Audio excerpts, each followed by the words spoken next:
Hi, everybody. Welcome back to the San Diego Bass Fishing Podcast. I just want to do a little recap of what happened this last weekend as far as tournaments are concerned. Before we get into the meat of things here with our interview with Kevin Norling. Yeah, it's a big deal. That's a big deal. So I won't take too long.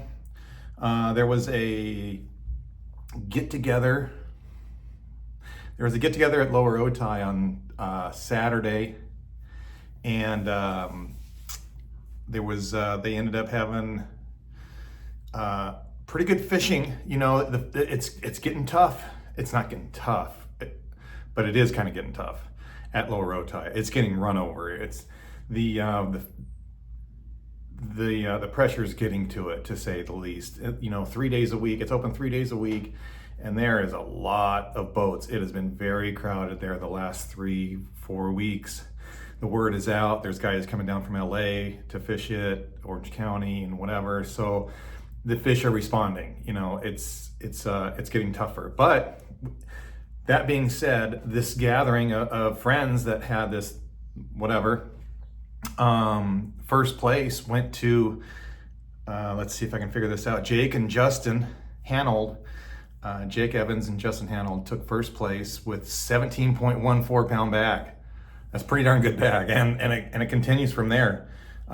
Zach and Seth Pernicano got second place with a 16.09 pound bag, and third place was Andy and Jackson, 14.09 pound bag. Congratulations, guys. Those are some outstanding weights.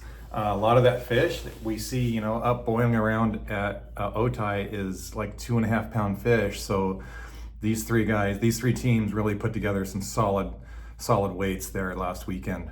And then our other recap was San Diego Bassmasters Club tournament. Had a night tournament at El Capitan, and that was Friday night.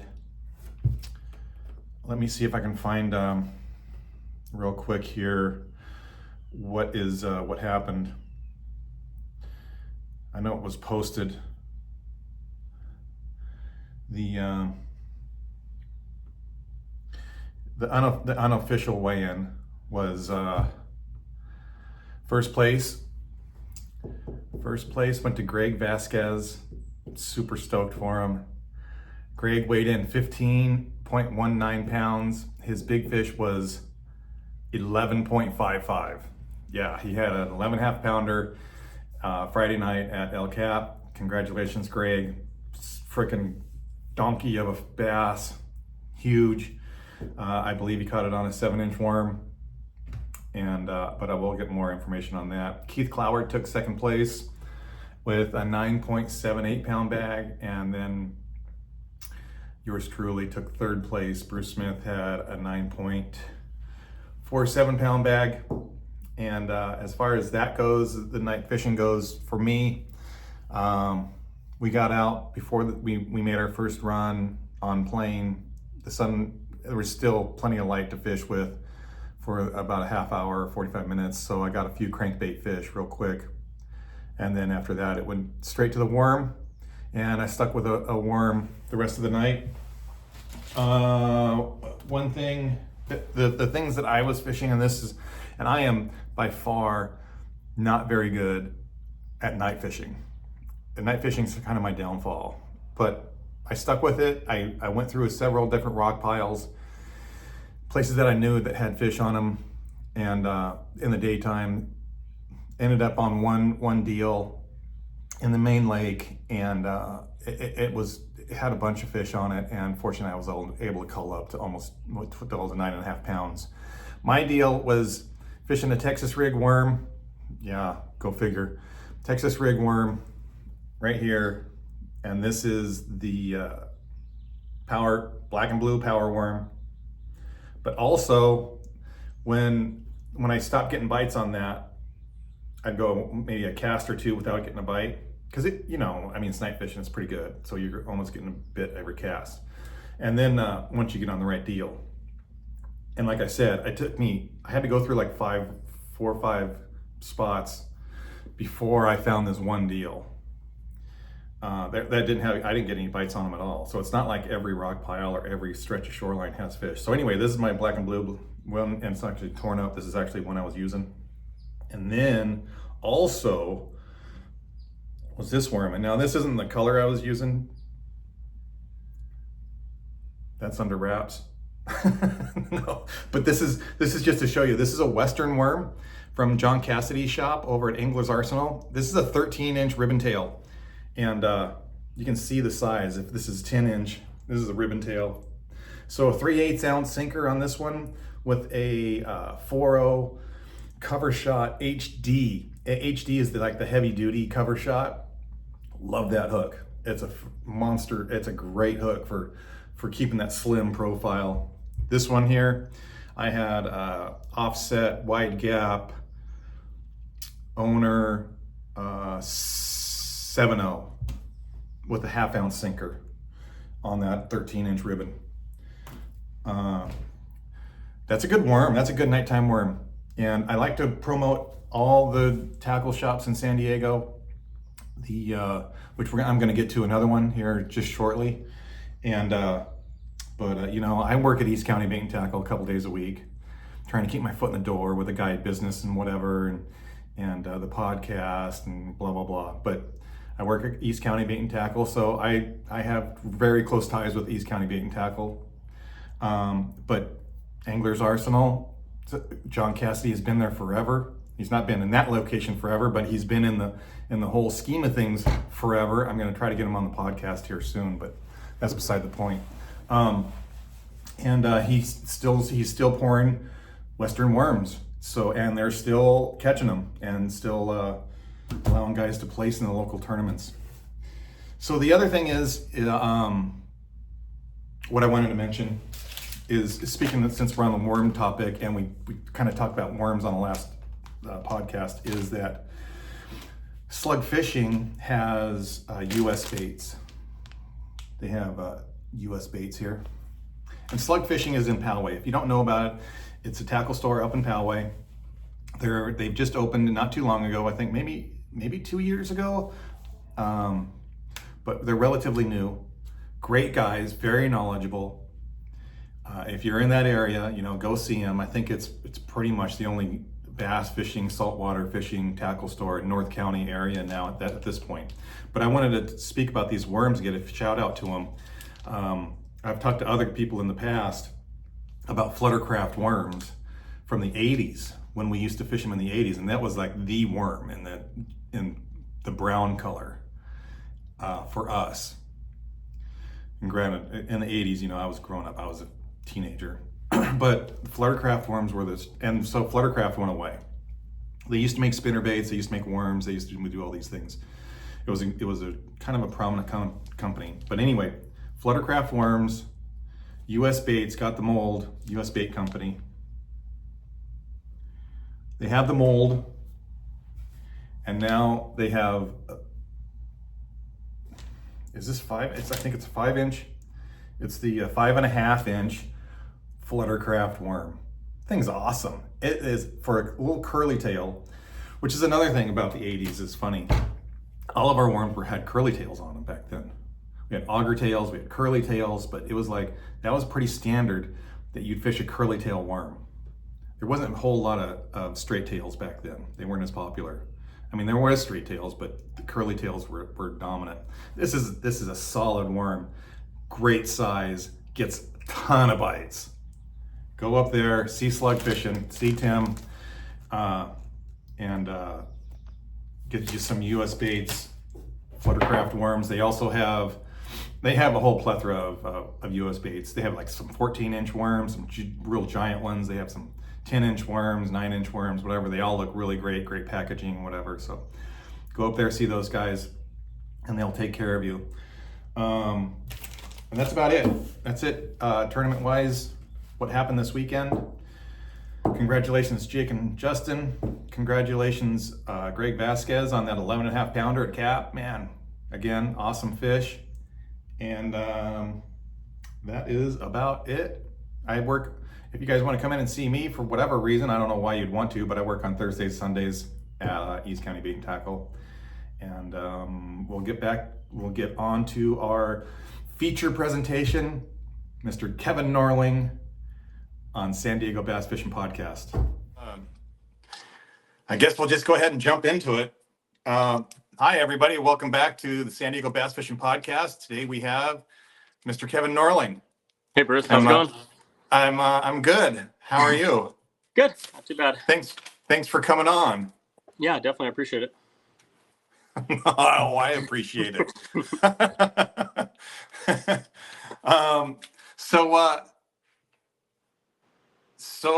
Okay. How's the family? Good. Yeah. 2 boys. I got a 1-year-old and a 1.5 and a 4.5. So you're busy. Busy, very busy. Yeah.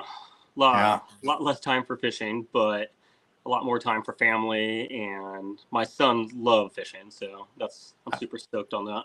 Yeah, I've seen pictures of you guys with Taro and Cameron, with their 2 kids on the same boat, and you guys all are fishing San Vicente or wherever.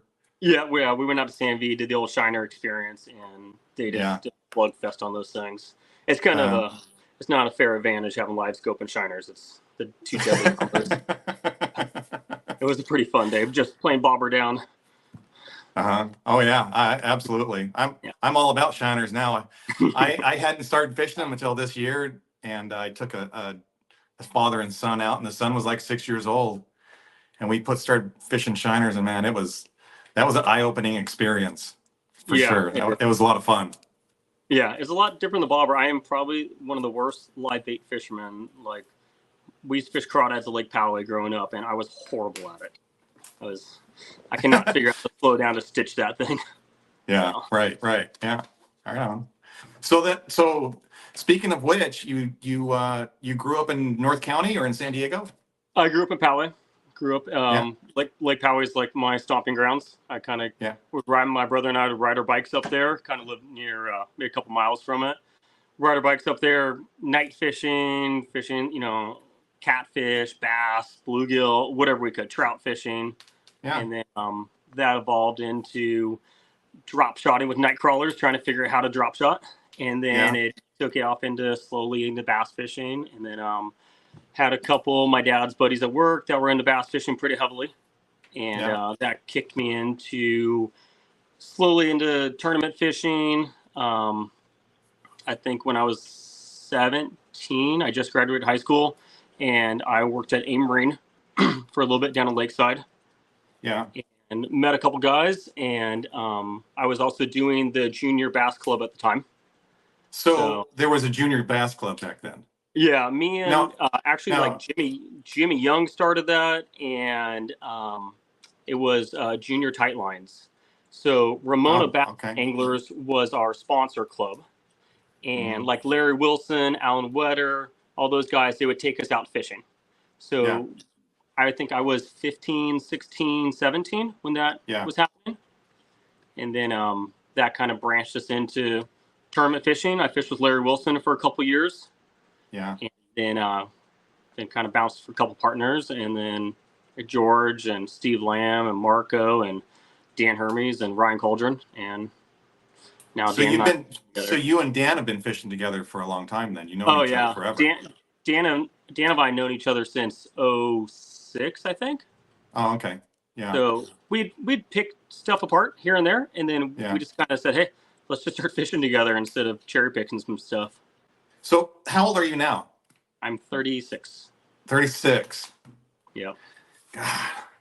You're so young. I feel like I'm in this... I remember when I was 36, barely. I feel like there's like this generation of a little more seasoned guys, and then there's like this young generation coming in, like nipping on our heels right now. Sure. Yeah. Absolutely. So, yeah. And so I would consider like Justin Hanold also.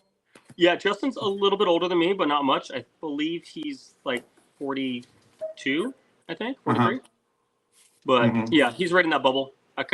He was a little bit older than me growing up. He would take me out bass fishing. When I used to work at AIM, he'd take me out and go to San V and El Cap and stuff. Yeah. And him and I, we try to fish Elko Ford 2-day every year. And then we fish some random Diamond Valley events when we can. Yeah, He's got 3 kids, so his time is very limited on fishing as well, just like mine.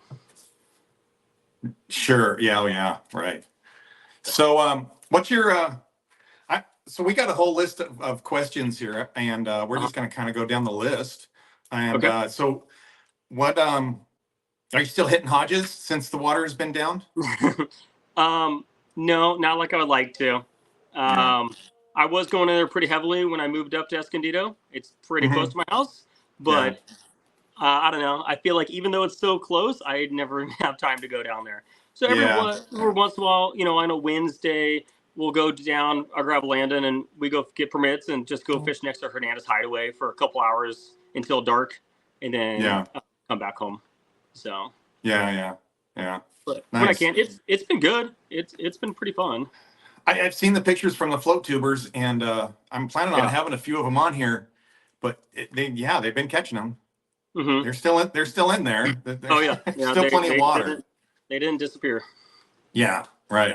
Yeah. So, what's your favorite season as far as San Diego goes? I'm saying I'm a big like pre-spawn, spawn, post-spawn. So maybe from like February to May is probably my funnest time of the year. It's like it's all about catching big ones. Yeah, but not slowing down and doing it. I hate dragging stuff on the bottom. It drives me nuts.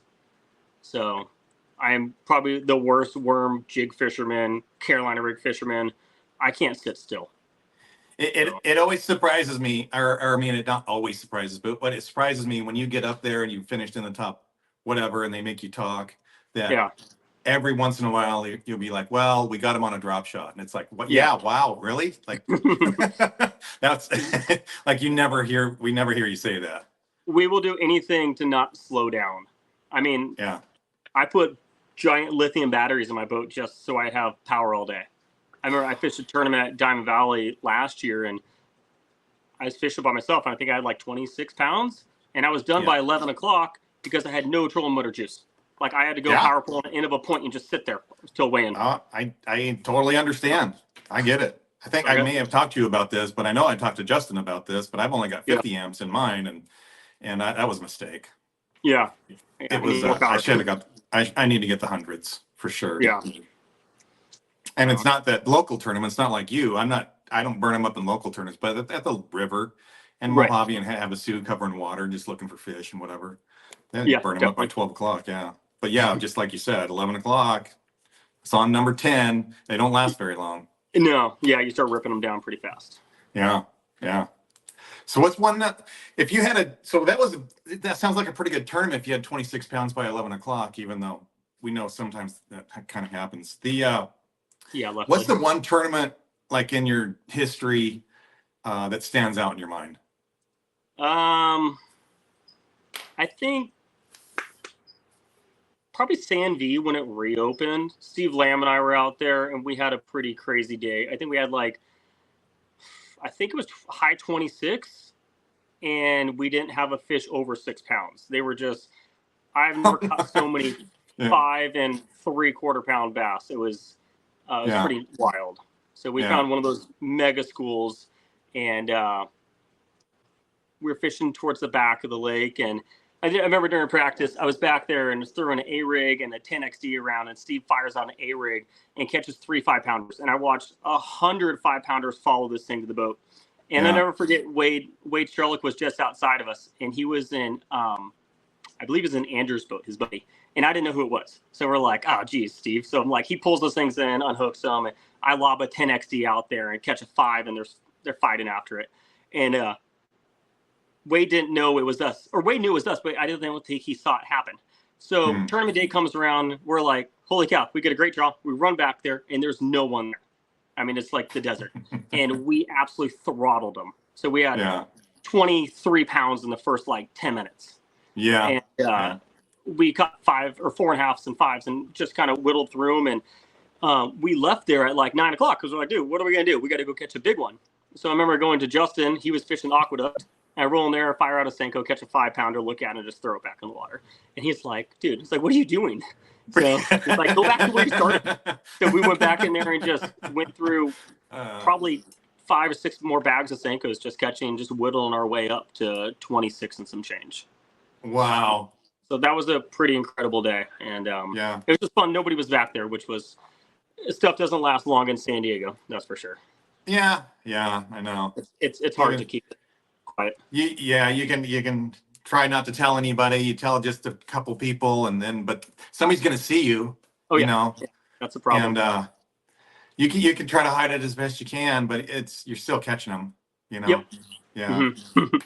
Yeah. Definitely. It's not hard to find. So what kind of, so this is kind of broad, but I don't know. What kind of angler would you describe yourself as? So you said power fisherman earlier. You hate dragging a worm. Power junk fisherman. Fisherman.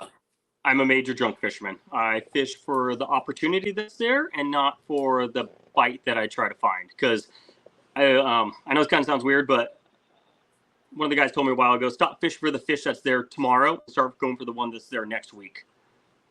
So I feel like, a lot of guys go out there like, oh man, I went out on Thursday and they were all schooled up in the back of this cove and there was a front moving in and I throttled them. I'm like, well, yeah, no doubt you throttled them because look what the weather was. And there was no one out there on Thursday and there was a giant ball of bait back there. So I try not to count on that stuff at all for tournaments. I'm looking when I go to practice, which is now typically using the tournament prior to practice for the next tournament. So kind of just feeling it out that way. But start looking for stuff that's consistent. Yeah.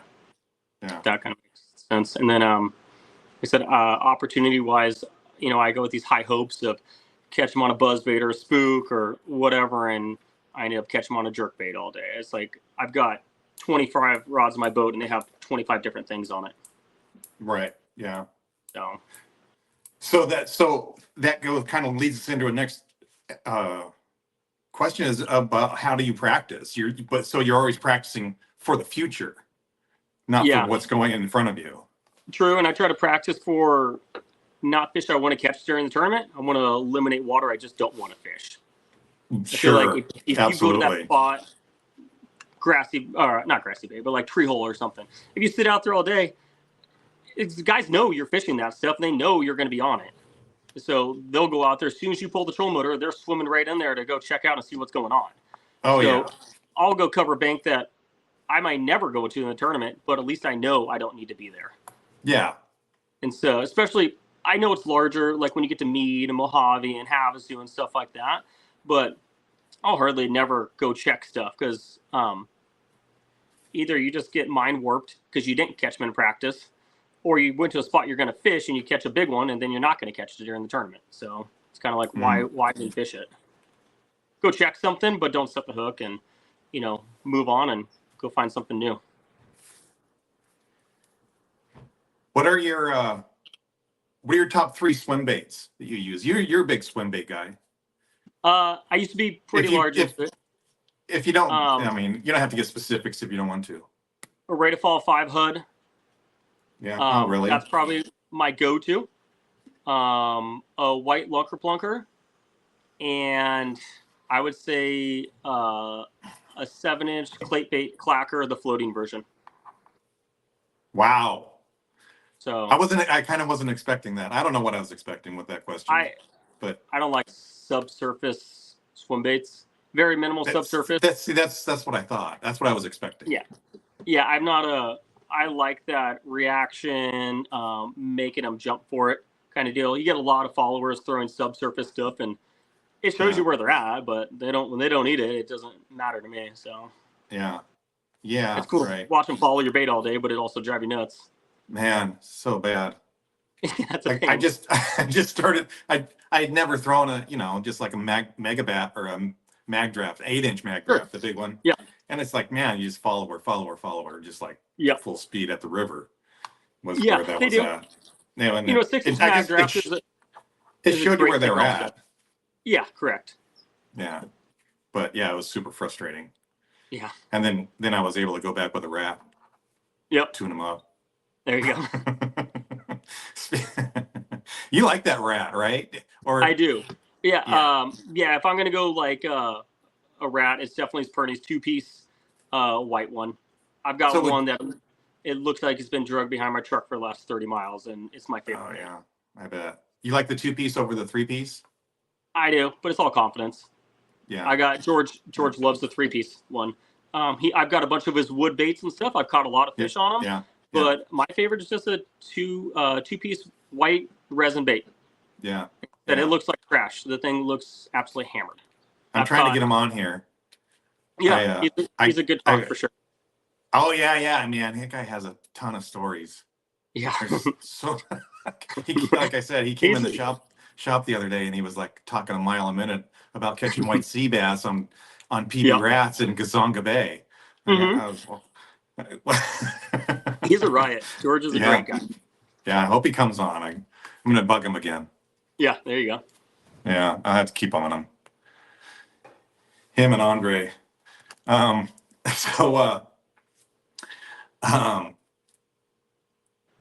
is it about fishing that you don't like? Probably like everybody. I hate pressure. I hate pulling up to a community hole and having 10 boats next to you and you can't even cast. Like that stuff drives me nuts. So if I made a shirt that says I love bass fishing, but I hate bass fishermen. Yeah, that would be great. Yeah, that'd be fantastic. Yeah, I just hate, like I said, pulling up to. We had a lot of pressure at a spot at CNV where it was a straight up race to get there every time, and I watched a lot of incidents happen in this cove. Yeah. So that stuff started driving me away from it, and so makes you go venture around and find something different. Yeah. So, but it's fishing. It's San Diego fishing. No matter where you go, I've been to Havasu and Diamond and the river and seen some massive amount of people fishing one spot or all jockeying to get to one spot. Yeah. So it's just part of the game. You can't be mad at it. Maybe I didn't find it in practice and 10 other people did, and all those 10 people think that they're the only one that found it. So it's like right. That's why we have boat draws. We'll let that decide who's going to get it. Right. Yeah. Yeah. No passing in San Diego. That's right. Except in club events, and Nick just loves passing me. He just waves at me every time. And I always tell him during the day series, no passing, dude. No passing during the day series. That's right.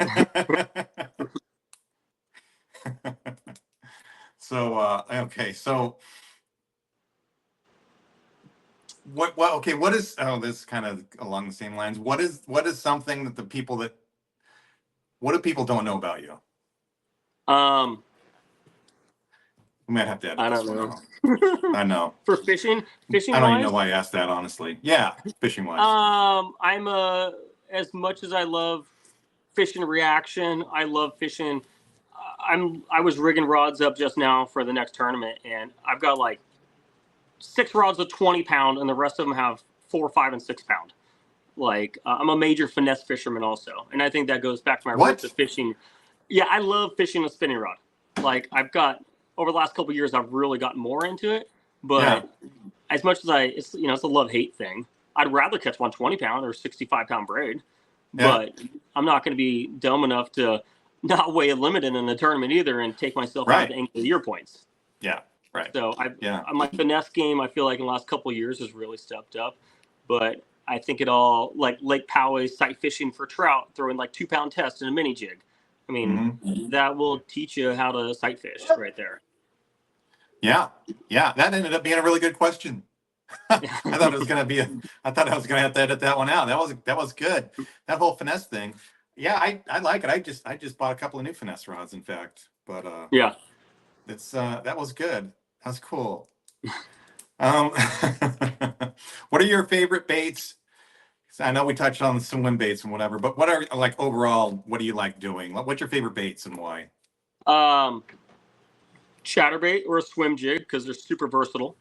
You can fish it fast over top of grass beds or slow it down and rip it out of the grass on the bottom. I have a chatterbait tied on 365 and a swim jig as well. A frog. I love frog fishing.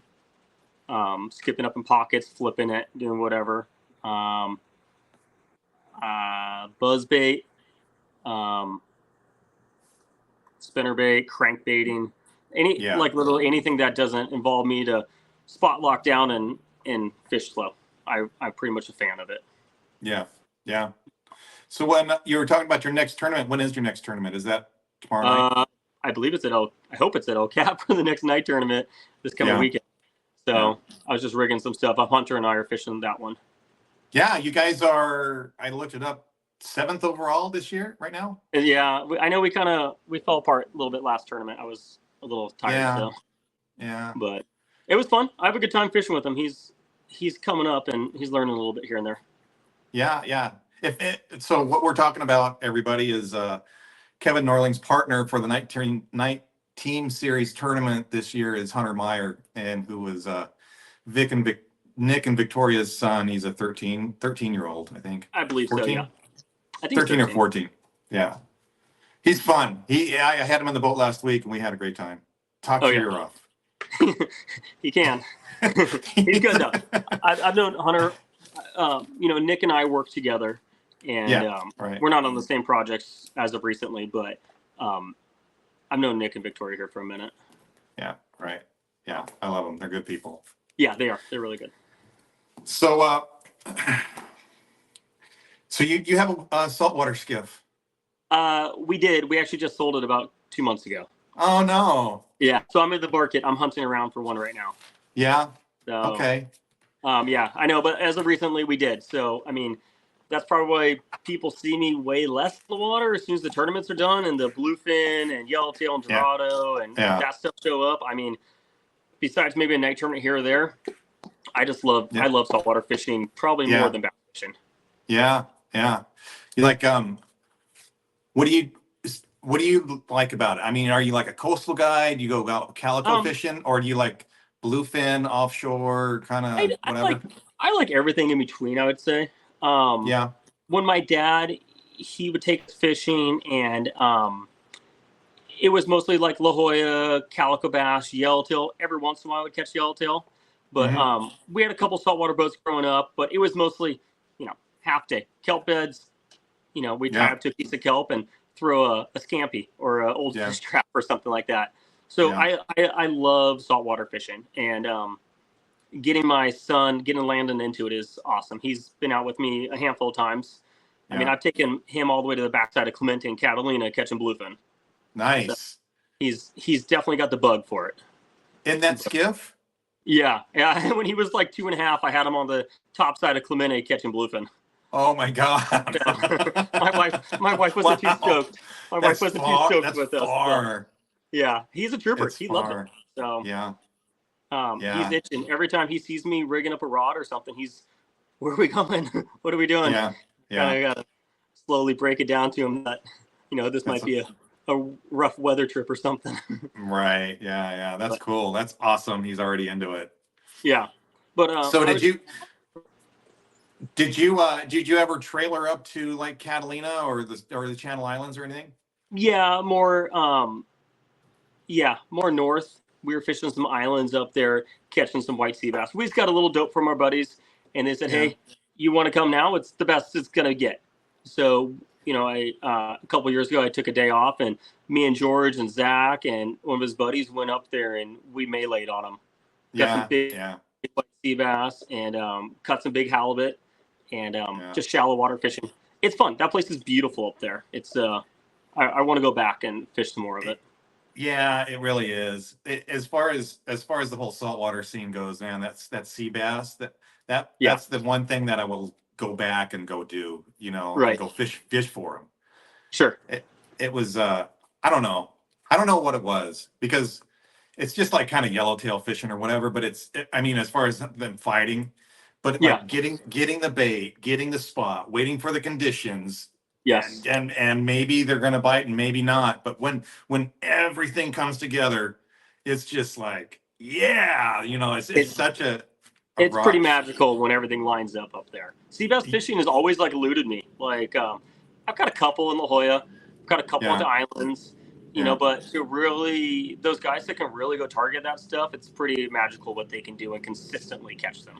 Oh yeah. Brandon and those guys up there west, they're on another level. Totally. Yeah. Totally. They're super dialed into what they do. Yeah, finger on the pulse, and it's just a daily thing. You have to be out there. You have to be a part of it. The whole thing going on, where the bait is, tides. Yes. Yeah, I know. I remember. Yeah. Yeah, I feel like I catch them down. If I do catch one down here, it's kind of just dumb luck. Just fishing for calicos or something, and I catch one. Yeah, but you caught one the other day, and you looked like you were throwing the right thing. Yeah. We were fishing. A gentleman from PHX Marine came out here, one of Justin's buddies, and he's probably one of those guys that lives in Arizona and loves saltwater fishing more than bass fishing. Yeah. So he came out and spent some time out here, and we ran down to the islands. It was nasty south wind conditions. Caught a ton of calicos, some baby yellowtail, and I was driving the boat, and I just picked up Justin's rod and made 3 casts and got lucky and caught that one. So yeah, it was just like I said, it's kind of just dumb luck, but I'll take luck over not having luck any day, I guess. Oh heck, a win is a win. Those things. A good taco win right there. Yeah. PHX Marine. We have to ask Justin about that. That was so Justin's got contacts with PHX Marine. Yeah, I mean Phoenix Marine. Yeah, Phoenix Marine, I believe. So yeah, he's the Skeeter rep, so he knows everybody up and down the West Coast. I feel like. Right. Yeah. Right. We go everywhere, and he's just like, he's got 10 guys waiting to talk to him about something. Right. So. Yeah. That's another person that's on my list. I've been hitting up. Yeah. And, so okay, cool. Well, you have anything else? You have any sponsors you want to have? You don't have any sponsors or anything, do you? Not really. I kind of fell off that whole pattern. I used to have some, and then I just once the kids came around and stuff, I just kind of just went fishing. I just love being out there on the water, no matter what it is. I could be catching Lake Poway, trout or bluegill or crappie or bass or bluefin fishing with a flyer, or I don't care as long as I'm out on the water having fun. It doesn't matter what I'm targeting. Yeah. So it's kind of I really do like. I wish I could spend more time helping out with this junior club. Watching those guys. I know you're constantly out there. Your daughter's involved pretty heavily with it. It's pretty awesome to see that next generation coming in, because we really do need something to fill that gap.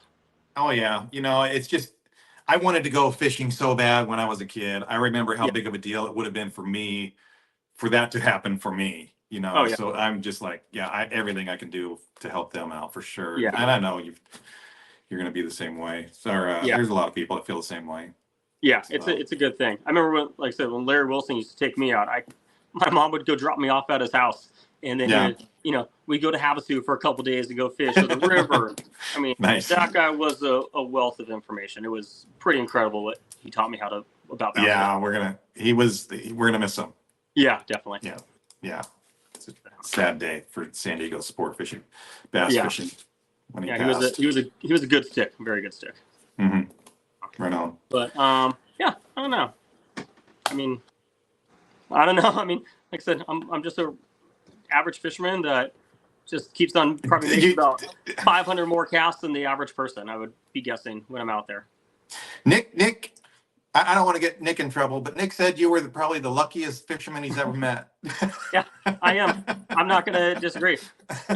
George and I was talking a couple hours ago, and on the way home from work, and we were talking about our Havasu tournament when we won the fish off out there. And I remember we show up and practice. It's windy and cold, and I don't think we ever got a bite. It was like horrible. And I remember seeing Bob Palczewski and Dennis Collender out there, and we were bullshitting with them. And Bob's like, I watched him just catch drop shot fish after fish, and he's like, "Oh man," he's like, "It's pretty good." I'm like, I haven't been bit. He's like, "Oh, you're still full of shit." And we went to win the tournament, and it was we had 18 pounds the first day on. Then we got some topwater fish, some flip fish, random stuff. And then the next day there was a boat race, so we couldn't run down there. So we stayed on the upper side of the lake and had like 22 pounds. And it's just that's random. Crazy. We didn't practice up there at all. It's just kind of, George and I, we've done a lot of, oh, that looks cool. Let's go check that out. And boom, boom, boom. It turns into some epic bite. But it's just, I am the luckiest junk fisherman. I admit it. I've caught some of the dumbest fish in the luckiest stuff. Just, I can't tell you how many times Dan's been throwing a bait and I'll look at it and I'll be like, I don't know, dude. I don't like that thing. And then, secretly in the back of my head, I just can't tell him that it's a great bait. So he puts the rod down and I pick it up and, before I know it, I'm digging through his bag trying to find 5 more of those things because I've lost every one in some brush pile. And then I'm back on Tackle Warehouse buying that thing when I get off the boat. So Dan Hermes, he's a good. Oh, I know. I know Dan. I see him out there. He's practicing. Thankfully, he just had a kid recently, but he puts a lot of time on the water for us. So he really gets tuned into what's going on. Yeah. So he definitely helps out the cause for a lot. Yeah, absolutely. So you were AY Angler of the Year this last year in the day series, team series. Correct, we were. How many times have you done that? I think I have 8 Angler of the Years. Wow. So I think we've got Steve Lamb and I got some at Diamond. We have, I believe Steve and I have 2 or 3 team series Angler of the Years. Marco Finelli and I have a Angler of the Year. I think Justin and I have one, the Wild West, and then Dan and I think I have 2, and then Wade Strelick and I won a night tournament series, or the whole run, and there's another one. Yeah. So just kind of randomly, I've never. Oh, and then Ryan Cauldron and I got Angler of the Year for ABA, but I got this random curse of I can win it one year, but I cannot follow it up. Yeah. I can never get it back to backs. Yeah. Well, cool. Maybe we'll have a chance next year then. Yeah, we're interested to see what series comes to San Diego or what's going to happen. Yeah, right. So yeah, I'm wondering too. I don't know. It's there's a lot of rumors floating around. I don't know if they're going to come to fruition. So whoever it is, let's get a schedule released. How about that? Yeah. Get something on the books because stuff fills up fast. They listen to this. Yeah, those guys listen. Yeah, they do. What Slight to do is Jim and I always chit chat every once in a while, but do some fun tournament. I want him to do like that Frogs Only tournament in San Diego. Yeah, right. I know. Me too. Send him down to Otay in the next month or 2. Mm-hmm. Exactly. Yep. So. Yeah, that'll be a good time. It's popular. It's very popular. It seems like Otay is the happening place right now. Yeah, it's biting. It's good. All the lakes are good. Yeah. Right now, we've been making the tour of a lot of them, and they're good. It's good fishing. Overall, it's very good. It's been a very good last 2 months. It's been, yeah. Otay's good. It's fun. I was talking to Taro. He made it out there yesterday. Yeah. And he said he's like, man, this beats saltwater fishing every once in a while. Every once in a while. Every once in a while. I'm always itching to get out there and, pull on a tuna, and he's always itching to go bass fishing. Yeah. Taro's a good guy. I like Taro. Yeah, he's a really good guy. Yeah. He's I always say hi to him when I'm out there and see him. Yeah. All right, man. Well, we got 36 minutes in. That's good. That's awesome. Okay, cool. And so I'll let you go and get back to the family life and whatever. I think again, thanks for coming on. It's a really big deal. This will be a super popular episode, and God, maybe we'll have you back next year or something. Yeah, if you're willing. Yeah, I'd be definitely down. I would like to see maybe some of these junior tournaments. Like, I don't know, you have to put this in the video or not, but I would like to see some of these junior guys. Whenever I go fishing with like Hunter or with at that last, I wasn't able to make it to Otay, but at El Cap I helped out with that junior kids club thing. I see all these kids coming out there with rightfully so, but they got all these hot baits. I got to go catch them on this. I got to go catch them on that. I'm like, and then all of a sudden, it's not biting. And they're looking at me like, what do I do? I'm like, yo, slow down a little bit, guys. Like, I want to maybe do like I mean, I was the same thing when I was 14 years old, man, I was like jiving to go catch them on a lunker plunker or something. And in hindsight, I should have just been throwing a drop shot or a Senko or an Ica and catch 5 and then go start bubbling around. I remember the first time I had Logan Hallwater out, and he just had to catch one on a bluegill glide bait. Like, I'm like, whatever, man. He's like, we got to go over here first thing in the morning. I'm going to catch one on a bluegill glide. I'm like, okay, we'll do whatever you want. And just, yeah, exactly. It's funny, like Hunter, I get in the boat and he's like, I got this and this and this and this, and I walk over and everything. I cut it all off, and I'm like, chatterbait, swim jig, Ica, here you go. He wanted to catch one on that snake so bad. He did, dude. He did. He had that thing tied on. I think I told him. I said, if you get that stuck, I'm not going for it. That thing is gonna live and die in the tree. And so that's funny. Yeah, that's an awesome story. It'd be good to have like a little I don't know, like a seminar more for those kids or something to, I don't know, maybe something to help point. I feel like a lot of them, love bass fishing, and some will get the advantage to hit up adults to go out there to take them out to go practice for the stuff for the next tournament. Yeah. But I see a lot of guys show up and I look at their terminal tackle or, whatever they got tied on, and I'm like, holy cow. I'm like, all right, well, if I put together a seminar and invite all these kids, sure. Would you be one of the guys that come and help and maybe even I definitely would. Yeah. Okay. And I have so much tackle I'm going to bring to this next event to give away. I've got all these cabinets here behind me are just full of stuff that I need to get out of my garage and they can put to use. Yeah. Because I need to. Todd Klein donated a bunch of reels and stuff for the last one. Yeah. That'd be great. Yeah. Just, tackle's expensive. I mean, this whole fishing sport is not cheap at all. Oh, I know. So, I mean, kudos to these parents to, that drive their, I forget, I think it was Brock. I think I don't remember his last name. Man, he lives up in Fallbrook or something, or he lives up in he lives north. And kudos to his mom and dad who drove his butt down here to be there at 5 a.m. and, hang out here all day. And then, it's not babysitting for us, but be hard pressed to get my dad or my mom maybe did that early in the morning. Like, hey, we're gonna go drive an hour and a half, and you're gonna sit in the parking lot for 8 hours and drive an hour and a half back. Oh yeah, Kane Navarro comes down from Orange County. Yeah, true. Yeah. I've had him before. I'm like, he was telling me, he's like, yeah, man, I was up at 2:30 this morning, ready to go.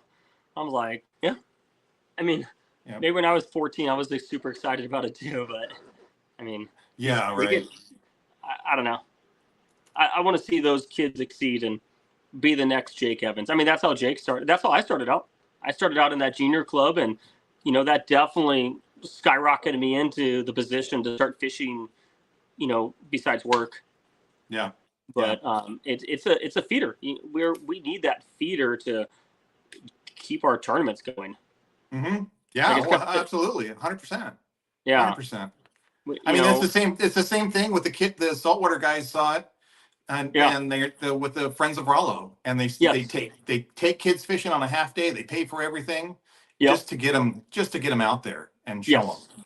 Yeah, I think it's critical to keep that stuff going. So those guys that put that junior club together, I know what kind of chore it is. When I was in the junior club, there was only 8 or 9 of us. And really? You guys are rocking 35 or something? No, he's got it. 40. 40, yeah. He maxes at 40. When Andy had it, he had 60, and they sort of toned it down. But now he's got 2 circuits. Sean's doing the juniors, and he's doing the opens. He's going to have a whole nother circuit this fall. That's rad. It's fantastic. Oh yeah. It'll be a lot of fun. It'll be, the kids are going to have to pay, and then they're going to have to find their own boat. Sure. Which is different. That's why it's just different. It's so hard for those guys to get volunteers to find those 20 boats each time or 30 boats or whatever. It's yeah, I know. I always think I'm like, oh yeah, I can help out. I can do this. And all of a sudden it's like, last time I was on this last weekend, I was out on the Liberty fishing on an overnight trip on a little work trip. And I came back in that night and I was like, oh man, there ain't no way I'm waking up in the morning to drive down. I was precious for some sleep. But it's pretty it's pretty amazing that they can get 20 volunteers together to Yeah. go out there and take these kids fishing.